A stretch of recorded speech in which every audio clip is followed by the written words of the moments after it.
DH, salah seorang ASN yang menjabat sebagai PPTK di Dinas Sosial Kota Pagar Alam, menjadi tersangka atas dugaan kasus penipuan dan penggelapan. DH ditangkap setelah adanya laporan salah seorang korban yang mengaku telah ditipu oleh tersangka dengan diiming-imingi akan diberikan pengerjaan sebuah proyek pembuatan pagar pemakaman setelah korban memberikan sejumlah uang kepada tersangka.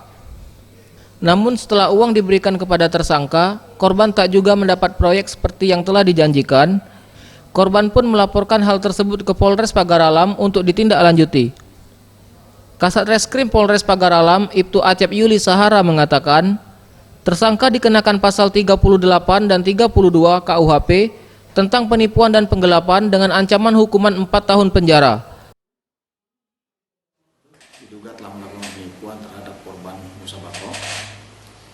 Modus dari penipuan tersebut, korban dimintai uang sejumlah 140 juta lebih untuk supaya korban mendapatkan proyek pembangunan pagar makam yang nilainya. Tim Liputan, Sriwijaya TV.